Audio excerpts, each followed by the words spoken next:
about today, the future of Somalia, and that is the youth. Specifically, we will be creating opportunities and employment opportunities, training, certification programs in English, in customer relationship management, and also in customer and client satisfaction for Somali's youth, who are currently poised to occupy a critical sector in the nation's economy and growth for years to come. And this is a partnership. This is meant to be shared learning between the two countries, and we're looking to strengthen ties in this and other sectors with our local partners here in the country. And we certainly hope that we will be able to bring these training and capabilities building exercise to bear here in Somalia, at the same time leveraging a very robust measurement and evaluation framework that ensures accountability and transparency and makes sure that every dollar that's spent is invested in the youth and their professional development for years to come. So I would like to thank you again for inviting us here, and I believe we're going to share these remarks as well with Ahmed. Oh, please, Chris. So thank you. Chris and also Abdullahi come to the stage.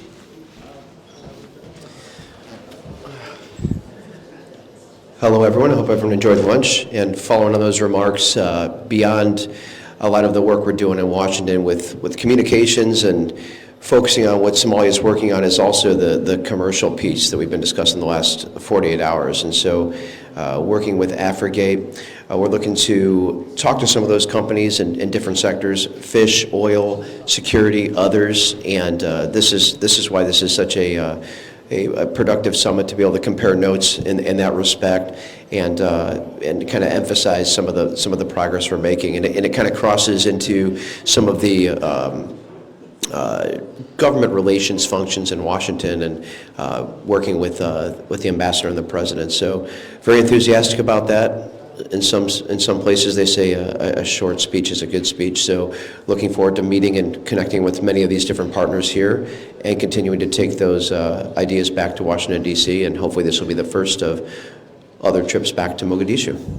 Thank you so much, sir. Yeah, thank you very much. So for this Tech Job Support Center, the idea is here, but then in order to make it happen in Mogadishu, then of course it needs support. We have Abdullahi, who is the CEO of Hormuz Salam Foundation. I call him onto the stage to share of how they envision to make this happen. Thank you, Mohammed. Hello, everyone. It's a great opportunity that we will work with Elena and her team to create job opportunities for the young Somalis, especially on tech-based jobs. Together, we will create a center and we will train the youth. So, and then there will be an opportunity that those youth will be employed by U.S. companies, and hopefully that the number of employed will increase gradually, and it is, we believe it's a very good opportunity, as we know there are so many of our youth who have graduated from universities or secondary schools who are unemployed. So those young generation, they will have an opportunity to be employed by U.S. companies while they are here in their home country. So it's a very good opportunity, and we're looking forward. We as Hormuz Salam Foundation are actually ready to support and to facilitate and create all the necessary setup are needed. Also, I would like to take this opportunity to thank our ambassador and his team, who actually made possible this great opportunity, and overall Somali government. And we look forward working with Elena and her team to create that opportunity. I believe there are so many of talented young Somalis who are here, who are unemployed now, and who will benefit from the program. Thank you. Yeah, thank you very much, Abdullah. We already have 10 job offers, but then in order to make that happen, we need the youth to go through certifications, English exam test. So anyone who makes all of this, then we will have the first 10 jobs happening as virtual assistants in Somalia. We have a keynote speech, which will be delivered by a legal expert on money laundering, KYC, fintech. The main goal why we have this keynote speech is one of the biggest issues that the embassy is working on is building the banking relationship between the two countries. And one big major hurdle is related to the KYC and AML. We have a very well-known legal expert in Washington, D.C., who will talk to the banks today about how to get these things fixed if we want America to deal with the Somali banks. So, do we have it?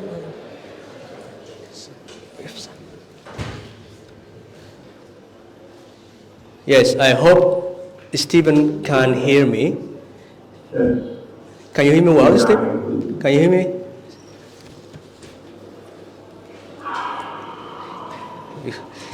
He was tired. How do you share?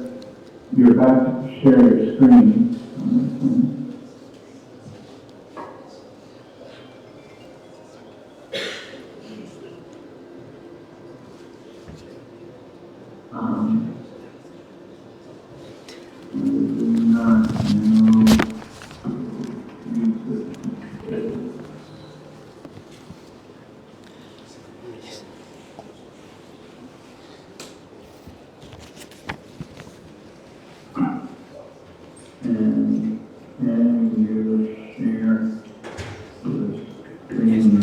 Perfect.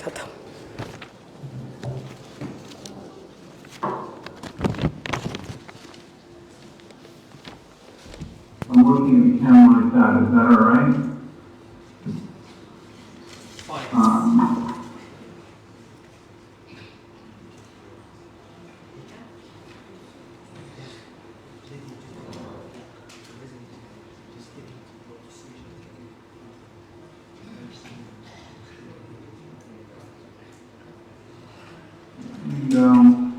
How do I share window?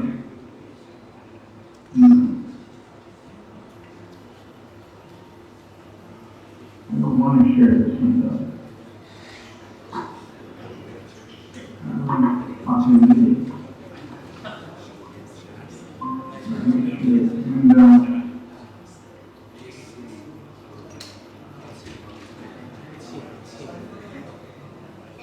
No. Not again.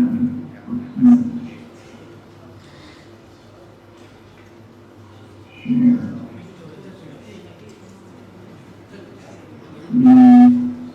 How do we know what's going on? Laura, are you there?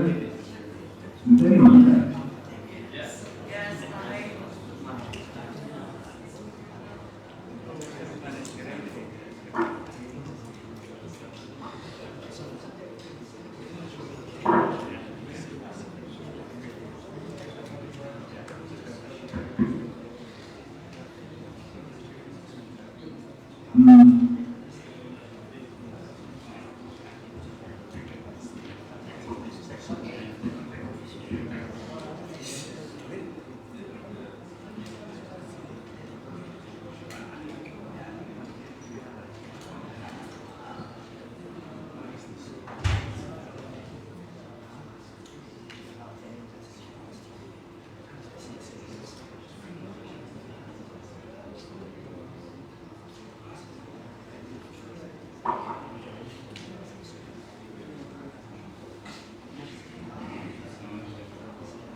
something else.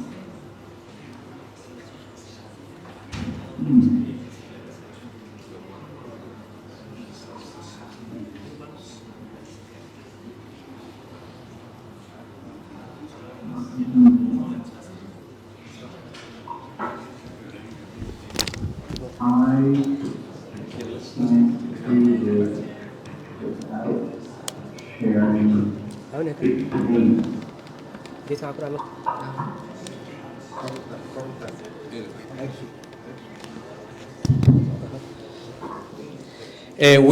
Sorry, we are having a little bit of technical issues. We might need to come back to the presentation, but we move to the next agenda item, which is a panel.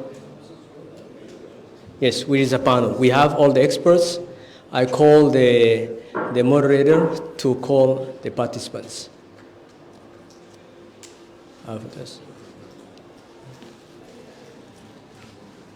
Yes.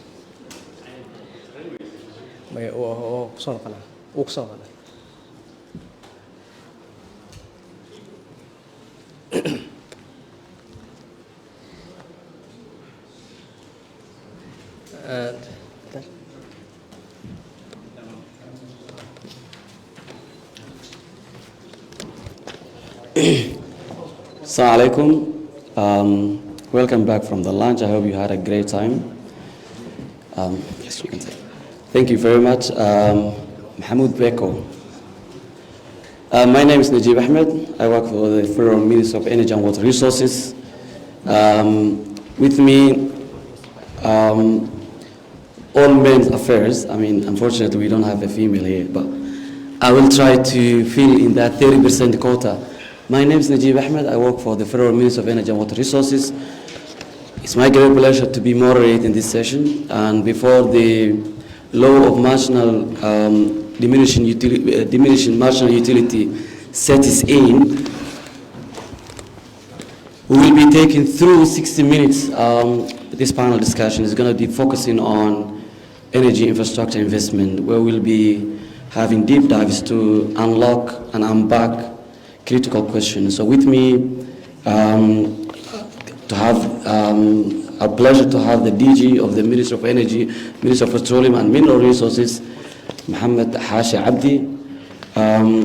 Also on my left is Mahmoud Abdul Qadir from Mohammed Farah, the Chief Technical Officer of BECO, one of the leading local companies, power producing companies in Somalia. Also, pleasure to have Charles Parrott from Cleanport Ventures. He's the co-founder and partner of Cleanport Ventures. And also Alastair Curtis, head of Archer Aviation. Gentlemen, great to be having you in this session. And without further ado, to catch up on the tight schedules we have, allow me to, first of all, maybe provide a little bit background of this as a part of setting the scene. We will be discussing the challenges and the opportunities in investing infrastructure and energy sector, and glad that we have representatives from the government, from the leading private companies, and also international investors. So allow me now to, as part of introducing our esteemed panelists, allow me to welcome and give a round of introductions and maybe 1 or 2 minutes each. Yes, from the corner. Good afternoon, everybody. My name is Alastair Curtis. I'm the head of international strategy at Archer Aviation. So we are focused on building, and we are building, the first ever electric, not gas powered, vertical takeoff and landing aircraft that will enable rapid point-to-point air taxi-like services. And so we're here this week to really figure out how we can partner with Somalia to create and launch a brand new advanced air mobility ecosystem to tackle a wide range of use cases, from air taxi to medical evacuation, logistics, transportation to offshore platforms, military bases, whatever it might be. And so we're looking forward to really digging in over the next next few days and exploring how we can partner with this country to set that up. Thank you. Thank you.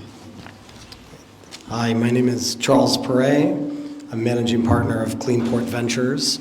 I have a focus and background of working in emerging markets. I've been coming to Africa for over 20 years now. I believe in the future of Somalia and the future of U.S. relations. And I think the focus, you always have to start at the foundation. So developing infrastructure and focusing on the infrastructure partnerships are going to be key for us, and I think key for many of the businesses that we're going to be bringing from the U.S. and other countries abroad. So please engage with us as much as possible while we're here for the next 2 days. Thank you. Thank you. Good afternoon, everyone. My name is Mr. Arabi Hashi Abdi. I am Director General of Ministry of Petroleum and Mineral Resource, former Vice President of Galmudug State. I am Director of this ministry the last 4.5 years. I have an MBA from the Oil and Gas Management and also MA International Relations. We are focusing to attract investors from international community to our country. Somalia has a lot of opportunity for the oil and gas and mineral sector. So we are ready to explain you later on, inshallah. Thank you. Thank you. Assalamu alaikum. My name is Muhammad Ali, Chief Technical Officer of BERCO. Let me introduce you BERCO. BERCO is the biggest electric provider in Somalia. Right now, we have more than over 300,000 customers only in Mogadishu, and our electricity, it's a mixed energy. We're using solar, battery, plus diesel generators, but I know the diesel generators is not the solution. We are planning to change from diesel generators to LNG. There's a problem in LNG. I know maybe I might not have another time to explain this. LNG, it needs terminal. When you get I can say, the smallest ship that's going through Indian Ocean is 30,000 metric ton. So in order to facilitate and build 30,000 metric ton, it needs minimum $150 million. On top of that, if you build that, then you have to build, the turbine, gas turbines. Only 100 megawatt will cost over $150 million. So what's the relationship between the two? The relationship is terminal only government can do. Private sector, they cannot do it, because if you add up $150,000 of terminal plus $150,000 of gas turbines, it's going to be $300 million, not thousand, excuse me, million, sorry, $300 million. That business is not feasible even for 50 years. So the government role is, blank right now. They can start building what you call the gas terminal. What's the advantage for that? Currently, electricity, if you use 1 liter of diesel can generate maximum maybe 3.3 kilowatt hours, yes. And each kilowatt hours is going to be more than 25 cents. Whereas if you use it LNG, you can get it as low as less than 7 cents. So we are saving more than basically 7 times. So that money, where that money goes, it goes to Emirates and Middle East. Sorry, I use longer. Thank you. Thank you very much. Gentlemen, maybe for the interest of the audiences, I request your answers to be bright and tight. So maybe the first question goes to the DG. Director General, I think everyone in this room, including me, is quite excited about the hydrocarbons, oil and gas industry of Somalia. I know personally that we're in the phase of explorations and planning phase, but maybe for the interest of the audiences, can you update us where we are? When are we expecting the petrodollar? Over to you. Thank you, Najib, and thank you all of you again. And first, I want to tell you, the question is Somalia, they have the resource for the oil and gas or not? That's not today. Somalia is secure, they have oil and gas, a lot in the country, and our sea offshore side and onshore side. Somalia started in 1948 first well drilling in the onshore. Since 1990 during the Civil War strife, before that we drilled more than 64 wells, and 24 of them they are showing oil and gas. After that, in 2013, we made another seismic data offshore, 20,500 kilometers square from Kismayo to Hobyo area. We made 3 basins offshore. One is called Jubelamu offshore basin, other one called Oriole basin, and the other one called Hobyo basin. And that 3 basins has more than 300 billion parallel inside. That's indicate for the company who take the seismic TGS report on that time. So after that, it is Somalia has offshore side 247 blocks, and that 247 blocks, we have every block it is 5,000 kilometers square. The offshore sector, 13 of them we give some companies. 2 of them is American companies, and 1 of them is Turkish companies, and 1 of them is the British company. So that companies, Turkish will give 3 blocks for the offshore and 3 blocks for the onshore. The other companies still they are waiting for to start their work program, and we hope the first one is they start for the next year. But the Turkish company last year October they start 15,000 kilometer square for their blocks to make the 3D seismic data. So they made 467 kilometers square, and that 3D offshore they made it. They finished last June this year.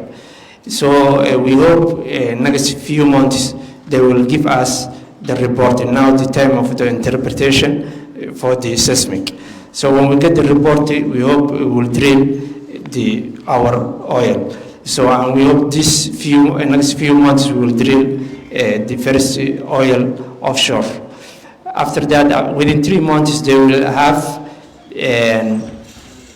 discovery, and that discovery will show the Somalia oil and indicated how many oil is there, how many years can develop, and how many years needed to develop that. So now we are at a stage of the exploration, but we hope after a few months we will be a stage of the development. So that's the number 1 for the oil sector. We have, our legal framework is very good. We have petroleum law. We passed it 2020, and we have also the downstream regulations. We have also the established for the Somali Petroleum Authority. We will establish a few months after Somali National Oil Company. We have a lot of other,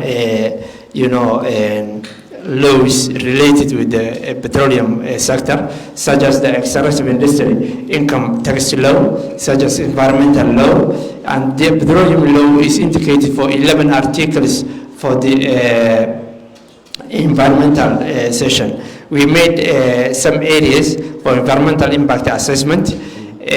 So we are ready to invest the other companies in Somalia, really, for the legal side. Other side, we have also the production sharing agreement with the Central Protocol. We made before, and again we want to make open license round, So that petroleum production sharing agreement we have, it has also the physical times, and that physical times is showing the royalty, taxations, profit sharing, and all of them is showing. So then we can get easily to invest in Somalia.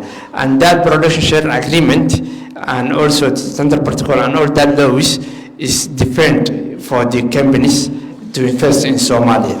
because they have stabilization scope, and that stabilization scope is if the government change or not change, doesn't make sense for them. The production share agreement is live for 25 years, and that 25 years, no one can change, and no one can add anything, and no one can do something about it. So that is what we have also Somalia.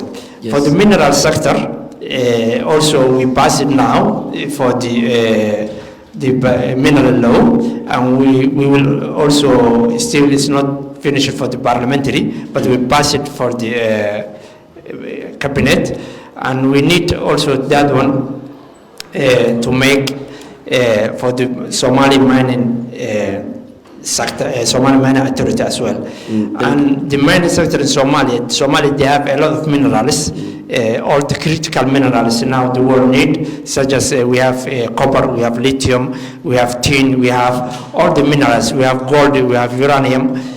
Somalia, we have also made a member of the EIA for the last year, so we are member now, and we want to produce our uranium for the safety to to explore for this food security. We need to explore for the health section. We need to explore for the agriculture side, all of them. So all of that. Yeah. Sorry, I have to cut you for the interest of time, but I know that you've been explaining the measurement that the government has put in place for ensuring oil for development, but also the wider oil and gas industry landscape and what we envisioning. Now coming to, Charles, over to you.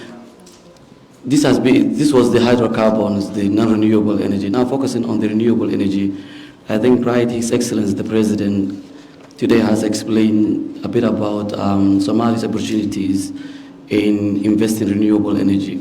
Considering your company and also on behalf of the foreign investors, what do you think are some of the best examples and lesson learned that you can share with us that can be replicated here in Somalia in order to invest in the energy sector and maybe the wider infrastructure development? Thank you. Well, first and foremost, there's a ton of different examples, and I'll use one example that, as we begin to have a lot of conversations with different companies that want to do business here. For example, one in fishing. When somebody says they want to be in the fishing industry, what are they really in? They're in the cold storage business. And if you're in the cold storage business, you're really in the energy business. So everything stems, if you look at every single industry, the foundation is built around energy security. And we have a very unique opportunity here in Somalia you have more sunlight than anywhere else in the Middle East. So you have solar as a very clear objective. You have a path strategically from where it's located on the Horn of Africa and the location of its ports to be a huge distributor and provider for LNG and oil and gas. One of the things about the blocks here in Somalia, you have, out of the 247 blocks, the average block size is 5,000 by 5,000 square miles, which most blocks are between 2,500 to 2,500. So that shows the potential of what the coastline can offer. Where companies are looking at is they're looking at when they're coming to invest, especially in emerging markets, they're looking for this foundation of education and this foundation of entrepreneurship to help build the infrastructure that's needed. I think solar being one of the largest drivers here, and as you look at every single industry that's coming here and every single industry that's looking to grow here, that's where the foundation, that's where the conversation starts, is energy security. Thank you very much. Okay, and then, thank you. Now, coming to the leading private sector in Somalia, BECO, especially when it comes to electricity service providers, my question is straight and simple. I think you've already answered already answered part of it.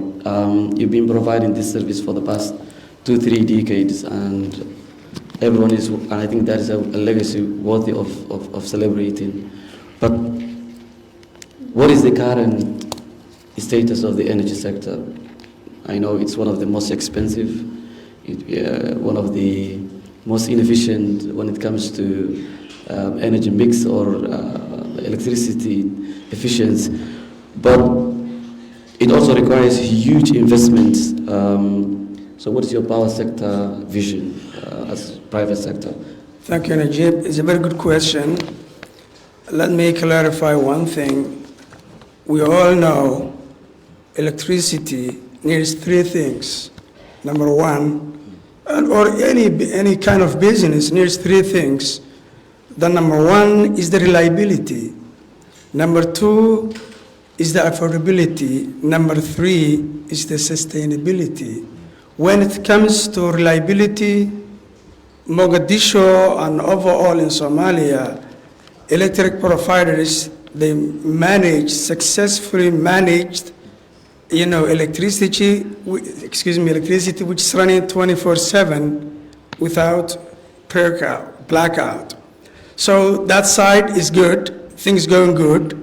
But when it comes to affordability, electricity in Somalia, it's not affordable, it's very expensive. I have to be honest. It's expensive. Do we have any plan? Yes, we do.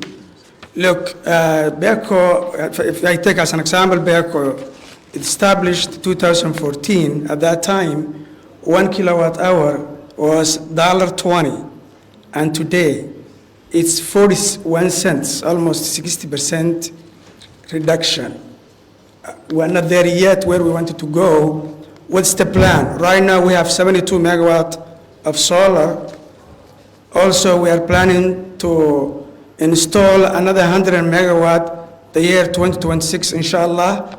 On top of that, World Bank, and we agreed to give us, I don't know if it's going to be true or not, 130 megawatt of solar plus 320 megawatt hour of battery.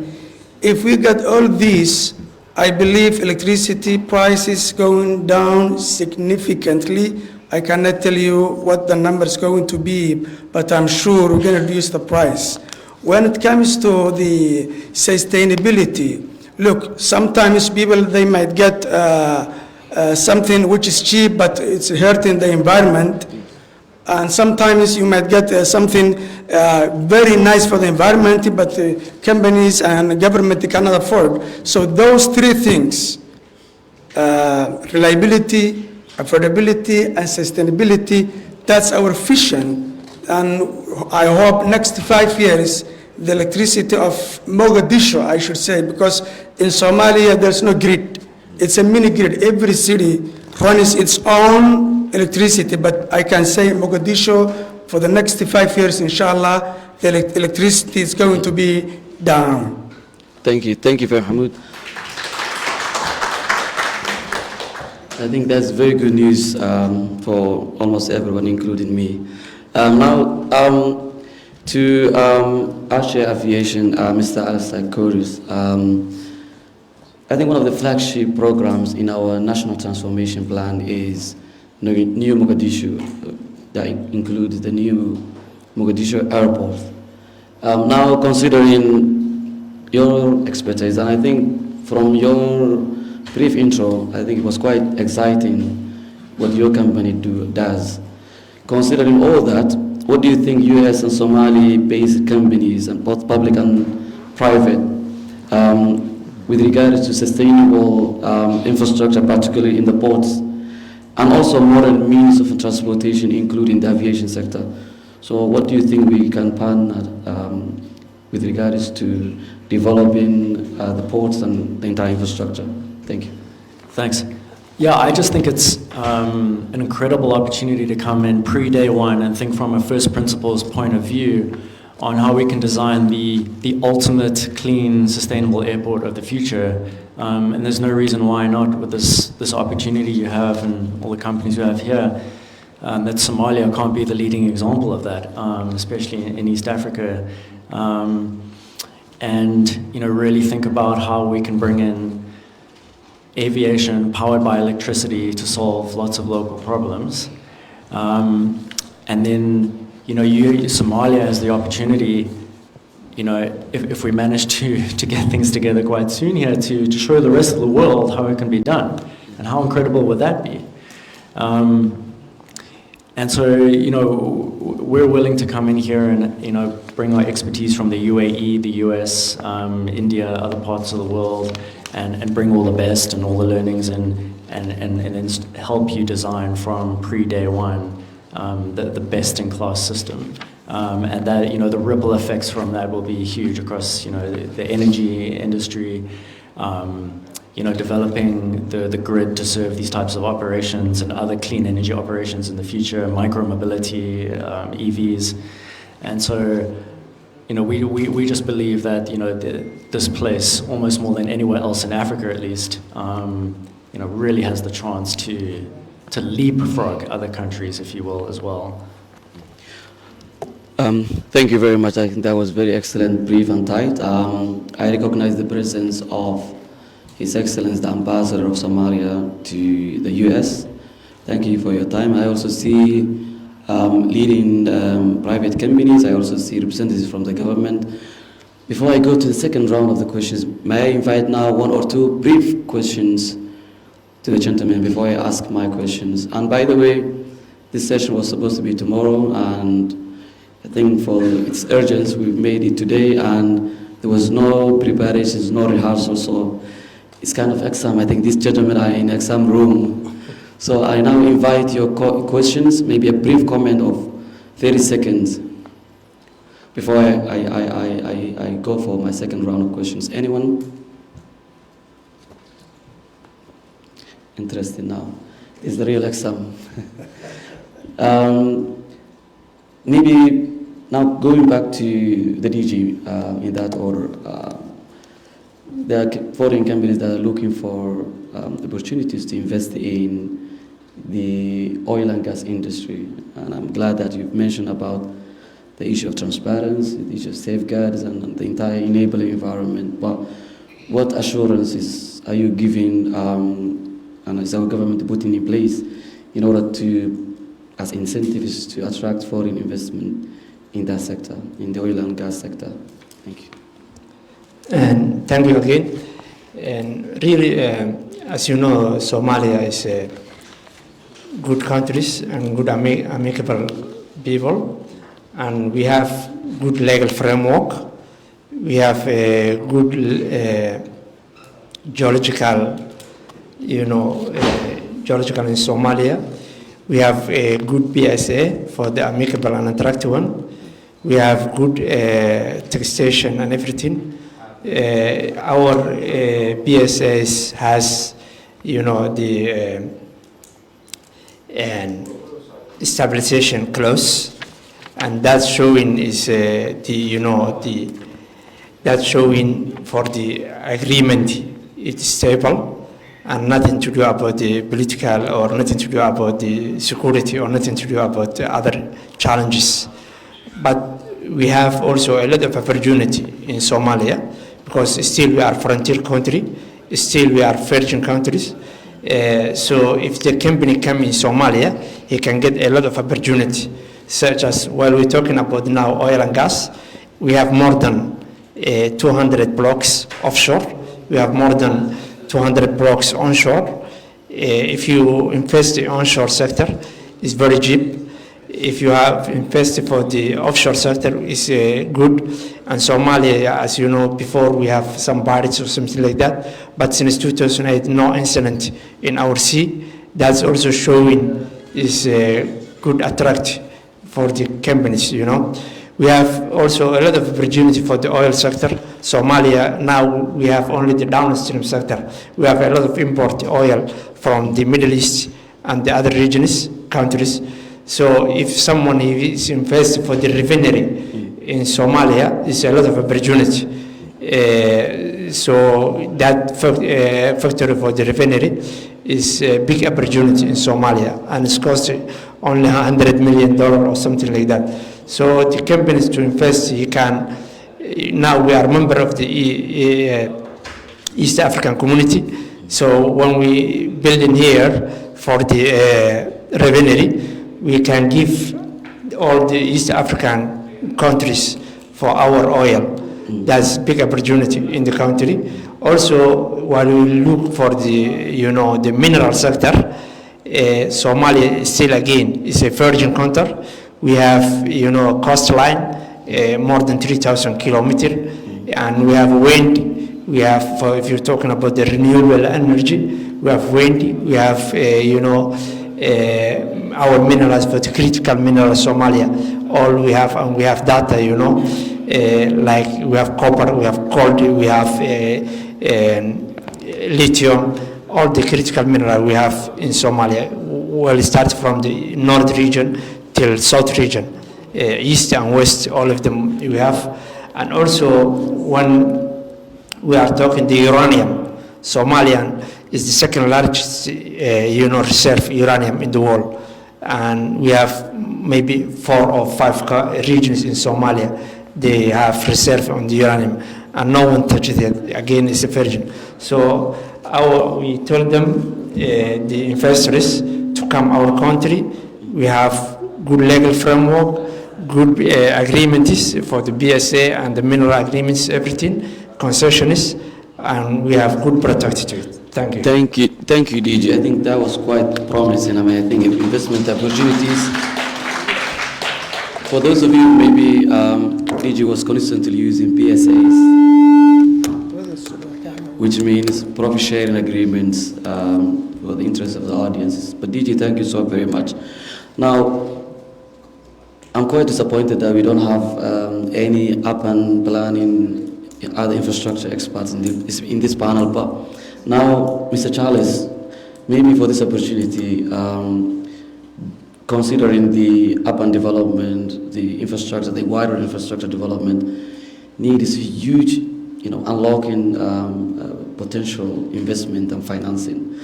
And we always hear public-private partnerships, we always hear matchmaking between the private-public entities. So what is your take on, and I'm glad that you've been mentioning a lot on sustainability, to ensure sustainable finance and investment.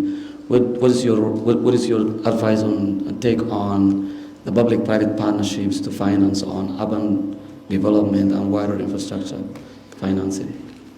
I think urban planning is something that your average real estate investor, your average person can relate to.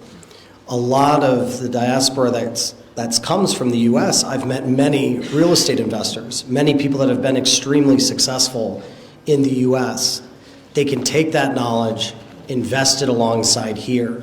I think we now have an opportunity where the government can start laying the grounds to empower a lot of these new investors that are coming from the US to invest in these communities here, which is a very rare opportunity to have this massive, millions and millions of dollars that come from the US and the UK to Somalia. We now need to harness that energy and put together a real development plan. As you begin to look at different communities that are laid out, especially in Mogadishu, having a collective framework and an organization, whether it's a development strategy, whether it's an urban renewal, or even a rural revitalization strategy, it's by bridging that gap with a lot of the public institutions, urban planners, and the private investors, and having collective conversations that talk about what is the future of this city and what is the future of these communities. Where you see a lot of times where you have a lot of money in parts of Africa, and I've seen this, where you have a lot of money where there's no communication, right? And people just build and develop, and you see towers here, and there's no unification, there's no collaboration, right? You have the opportunity here, starting in Mogadishu and some of these urban cores, to really work together, communicate about how we're going to develop these neighborhoods in these regions. And if you do that, you'll be the output of that and the effects of that, along with communicating with the different technology companies and aviation, transportation. Look at how these cities are laid out. Look at some of the mistakes that a lot of other countries have made and say, how do we do this? How do we get this right? And that comes through communication and collaboration. The independent, if you're not empowering these developers and investors and not giving them tools and resources, you're not going to have the output effect, and you may have to come back and change the way some of these communities are developed. So now use this incredible opportunity to open up a dialogue, and I don't know how that dialogue can be structured in a public-private partnership, where you have outside investors that are sitting down with political figureheads to say, we want to invest in this community, how can we do it together versus independently, and what can the government do for us, and vice versa. But it needs to be a collective, collective decision-making. Oh, thank you very much. That was excellent. I mean, considering this great risk multiplier, climate change, I think we have to make our infrastructure, urban development more sustainable, more green. And I think we always go for public-private partnerships, and we forget about the need for public-private dialogues in order to establish the trust building, the communication, etc. So, excellent. I really enjoyed that. Now, to Alistair from Archer Aviation, I think maybe I'm trying to craft this question and relate to Mogadishu. You know, a city that is recovering from years of civil unrest, where the mode of transport is this, they call it Bajaj, tuk-tuk means of transport, the modern means of transport, and then relate to, I'm sorry, not modern, but I'm relating to your modern means of transport. What do you think we need to leverage? I mean, the expertise and the finance and abroad, but also considering the realities on the ground. Yeah, I mean, I think what we need to do is we need to get together a whole group or a working group of local companies and international companies such as us to create the ecosystem and the fabric to set this, this next evolution of transportation in this country up for success. And so that'll look like the regulatory authority, the CAA, it'll look like the Minister of Transport and his team, it'll look like the Airports Authority, the Ports Authority, infrastructure funds, fixed-based operators who own some of the hangars or new entrants who want to get into that business, electricity providers, clean, or bring it all together, and then everyone has a say on how the future system can be designed. And really thinking ahead instead of trying to solve, the problem, next week's problem. Let's solve the problem that's going to arise in 20 years from now, and get ahead of it. It's kind of like thinking about how a lot of African countries just skipped phone landlines and went straight to cell phone. Let's try think about doing that in Somalia. And what an incredible opportunity. That was quite, thank you, that was quite promising, and I'm hoping my colleagues are also taking notes, because that is the game-changing initiatives, and I think we have to leverage on that. Thank you very much.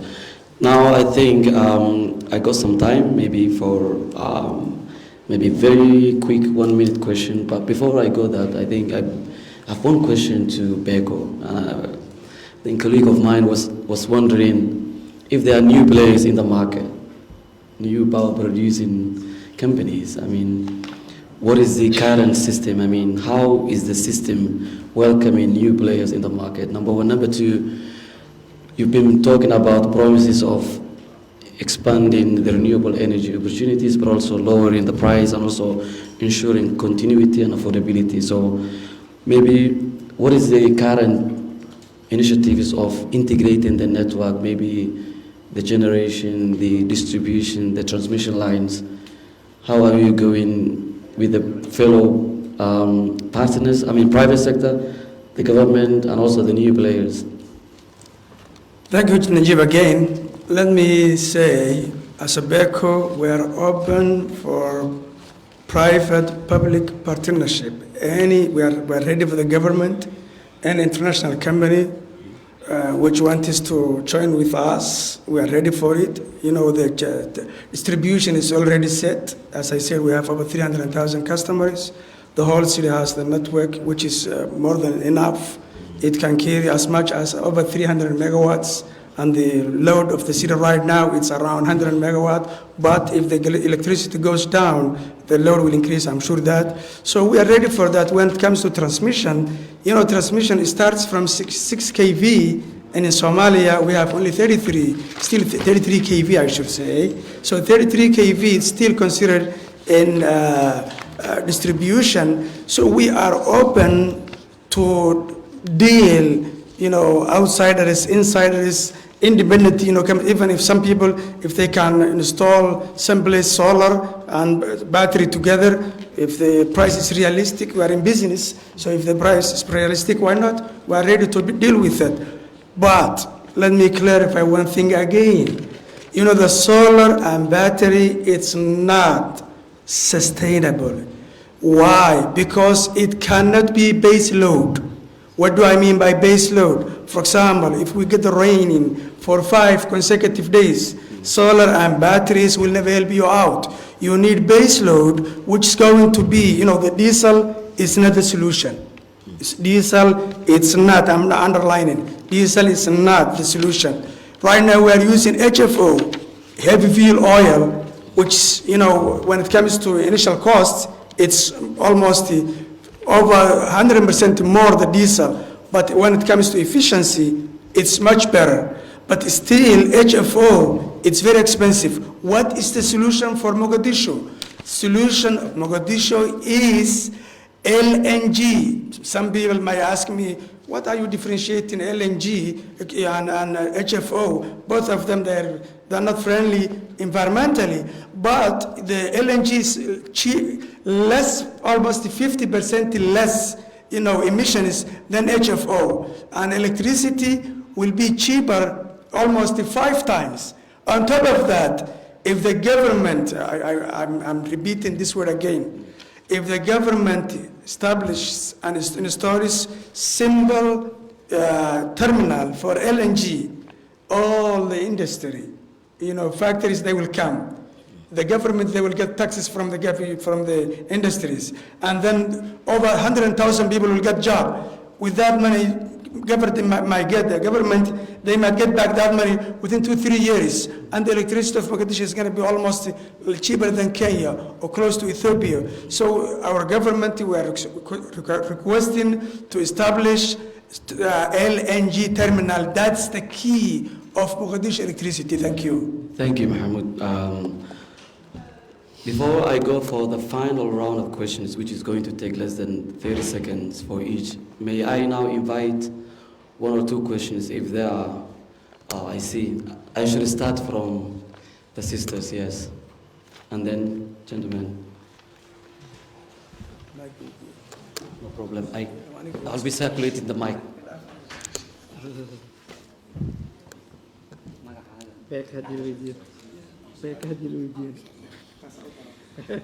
Hello, assalamu alaikum everyone.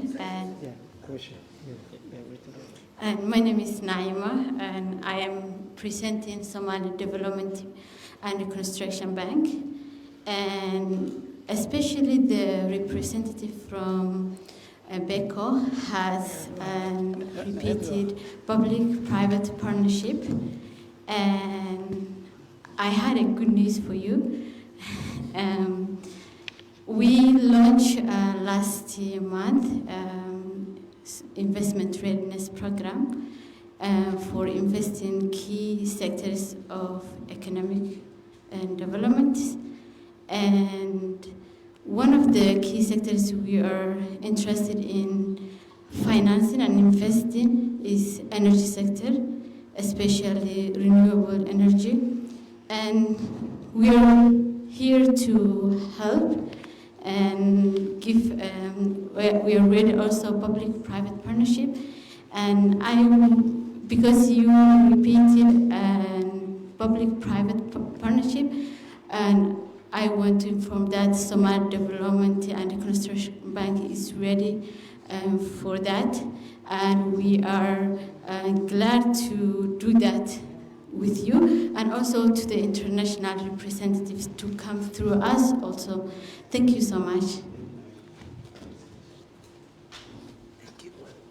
Thank you, Naima. I hope, gentlemen, you've been taking notes.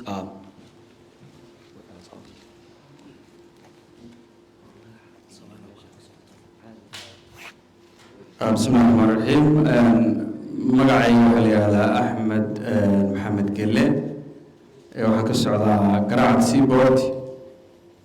su-aasheedu waa beerka ayay ku wajahan tahay. waxaan rabaa inaan luuqadayda ku hadlo marka idinku dad badan oo Soomaaliya jooga marka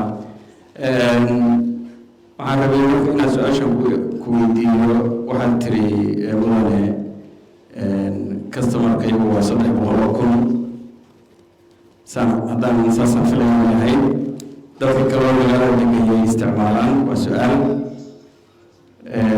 su-aasha labaad barayska waxaad sheegtay inaad 0.4 cent iyo wax ka sarreeya hadda gadaan 41 inaad gadaan. World Bank wuxuu taageeradii siiyey soolarna samayseen barayska marka soo qaali maahan barayska ugu hooseeyo hadda warshadaha iyo hoteelka ama kale siin kartaan ma karaa. Thank you very much, Ahmed. I think you've captured already a question from Naima. Naima, for the interest of our colleagues who also understand Somali, the question was directed to the representative of the BECO, and first it was two parts. First part was he lamented in his remarks that they serve more than 300,000 in Mogadishu, and he was wondering what are the rest of the companies are supplying for, because that was the number. And the second part was about pricing, considering the public finance through the World Bank, partnership with the World Bank, which BECO and other companies are also receiving, how that reflects on the current 0.41 cents per kilowatt per hour. I think those are the two questions, roughly. Maybe we start with Mahmoud. Thank you very much, both. Let me start with Naima. Naima, thank you very much. We are ready to work with you, and we are open. As I said before, our doors are open for that, and we're going to contact, inshallah ta'ala, and then we'll work together. That the projects that you have. With regard to Ahmed Gelle, Ahmed, the 300,000 customers, there is overlapping. When it comes to customers, there's overlapping. Maybe Mogadishu, Power, and Blue Sky, they have one customer, and maybe all three companies, they are in the same customer. So we are not, maybe one customer that will provide electricity, Mogadishu is providing, or sometimes Blue Sky is providing. So it's overlapping. Since there's no, I should say, the regulation is in the distribution system, it's overlapping for that question. With regard to the pricing, yes, our maximum price is 41 cents. On average, we are around 33 cents. Masjids, we give 30 cents. Institutions, we give 30 cents. Factories, we give them 30 cents per kilowatt hour. With regard to the solar, remember one thing, we are running right now only 72 megawatt. 72 megawatt is less than 20% of overall of the city, which is peanut, very cheap. World Bank, they didn't give us anything, it's just talk. If it comes to reality, you will see we'll reduce the price. And even if the World Bank does not give us a penny, we are ready to reduce the electricity by our own. That's our moral responsibility. Thank you. Thank you. Thank you, Mahmoud. That reflects the spirit of the vibrant private sector. But maybe now, very quickly, now on behalf of the government, especially on the Minister of Energy and Water Resources, we are also committed to leverage with the partnership with the private sector, and through the Electricity Regulatory Authority, the price would be reduced to 2023, I think by the end of 2026. Now, DG, maybe before I come to you, this is a question I'm wondering, the long-term vision of the hydrocarbon industry, oil and gas industry, maybe beyond 2060. Where are we going? I cut you last time. You've been explaining oil for development. Maybe your last wisdom towards the sector vision, long-term sector vision, in 30 seconds. Okay, and thank you again. And really, our vision is the first to produce our oil, and Somalia must be one of the OPEC countries. So that's what we want for the future, really, because Somalia now is made the exploration, and next year we will be, inshallah, for the production countries. After that, we must be one of the members for the OPEC countries. So that's the one. But if I explain more our ministry and the government itself, we have a lot of vision. First, we have a national transformation plan, 2025 and 29. That one we want to make now, number one, to produce our oil and make discovery in 2026, to make a lot of opportunity for the youth workers. We must be make a lot of Somalia, as you know, they have lack of the capacity to oil and sector and mineral sector, because this sector is new for the country. As I told before, we are virgin countries, so we need to make a lot of youth to have and to learn for the oil, such as geology, such as the managing for the oil, such as a legal sector for the oil and gas and the minerals. And also already we send some students to the Turkish, we send it to this Azerbaijan. We give some universities in the Somalia to get the scholarship as well. So we want to develop the employee of the ministry and the country itself to have capacity to work. Instead, we have,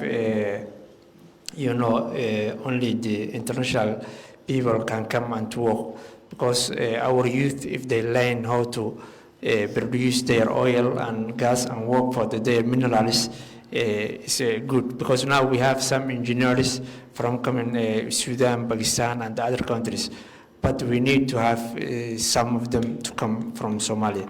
So Yes. now we made also the agreement with some universities, such as Benadir National University country.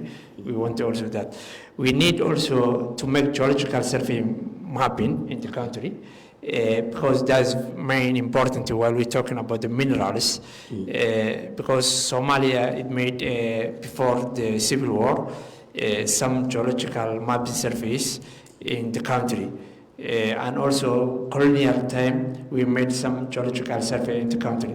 But now, the technology is changed and the world is changed, so we need now to make geological survey mapping. We spoke with the US Geological Survey, we spoke also the UK Geological Survey mapping, and they are ready to help us, and we want also to get that to make, then to produce our minerals, and to know where is our reserve has a lot and where is the minerals. That's the other things. Also, we want to attract a lot of companies, especially the US companies, to invest in the country, such as as I told before, the revenue sector, such as the gas, also LNG. Now the bank asking, we give 3 onshore blocks for the Turkish company, and they start already to produce gas nearly in Afgoye, Qoryole, and the area, Marka area here. And we hope also that one to 2026, they will drill it. Already we give the contract, and already they now mapping for the security mapping, and then that well is already there, we know, and that well is we made before the 1991, and that gas on that time is not commercial. and the Somali people, that population is very small. That's why that company is not producing at that time. But now the population is very high, and the gas is enough, and we hope they can get there for LNG. They are looking at. Thank you, DJ. Thank you so very much. I think that answers the questions or concerns related to that disease, managing oil revenues and oil for development, etc. I think also transparency and accountability. Transparency, accountability. Yeah, Maybe 30 seconds. That's really very important for the international companies, because we are now starting to be member of EITI, Executive Industry Transparency Initiative, and also we have a revenue sharing agreement in the country signed by the federal member states and also the federal government state. So we get so far we get more than 20 million about the income from the oil and gas, but signing bonds and something like that, and we share it, fair shareness for the federal member states and federal government. So our revenue sharing agreement also is good and and working well. Thank you, DJ. Maybe now to Mr. Charles. You've been here in the oil and gas industry and also the private sector, but also on the I'm following on the issue of sustainable financing and investment. Maybe what is your take on the innovative financing opportunities, including nowadays they call it climate finance, carbon markets? Would that be enough, or can that answer the existing gaps in financing the infrastructure development? I think with any level of creative financing, especially in emerging markets, you have a few different risks. You have political risk, you obviously have security risk, and then you have the resource, the exploration risk. I think Somalia is very fortunate that the security risk and the political risk are minimized. This is the first time in 60 years where we don't have the level of threat. So the main risk is exploration. And as you heard from the minister and what's going on in that market, it's becoming less and less of a risk. So that leaves the number one, I think, going to be the biggest driver in any type of exploration and any type of energy security is stemming into education, right? So you have all these companies that are looking to come here, but if you do not have the workforce that's properly educated and certified to be able to execute and be able to perform these duties, then it's going to set everything back. So I think that you look at these where you have these different risk assessments, knowing that the political, you see the level of support and how fast things are moving in Somalia, right? It's probably faster than almost any country in East Africa. And I can tell you that from firsthand experience. And the second risk comes into the security risk, which has been greatly reduced, right? So new companies that are looking at Somalia, they look at Africa as a whole, and now they're looking at Somalia. We have to educate them and show them that the exploration, which is always the greatest risk, is become more minimized, and that we have education that we're beginning to introduce to get the certifications. So that's wonderful. Thank you so very much. Now, from your remarks, I'm going to ask Mr. Curtis this question. Considering the political security risks, what are some of the incentive or disincentive factors that can make an investor, foreign investor, to invest in a country like Somalia? And maybe on the issue of sustainable financing, partnerships and maybe mutual partnerships between the local public-private and the national public-private.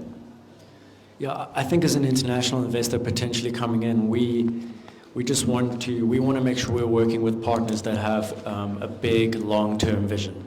Because we also don't want to come here and just do a few deals and then leave.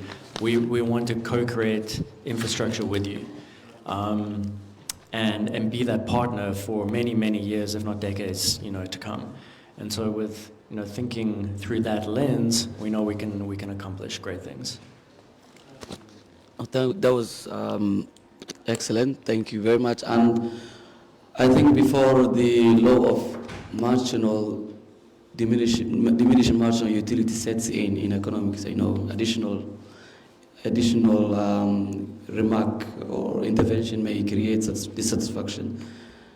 Gentlemen, allow me to wind up, and I would like to, from the bottom of my heart, I would like to thank each one of you for your time. Actually, this was quite, as I say, tight and bright, but I'm glad that we made this session to have this deep dive and unpack several issues pertaining to infrastructure investment and financing, particularly in the energy sector.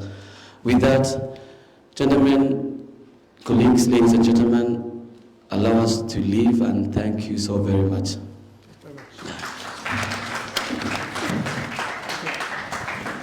Maybe one group photo. Thank you, Charles. Good job. Thank you. That was great. Yeah,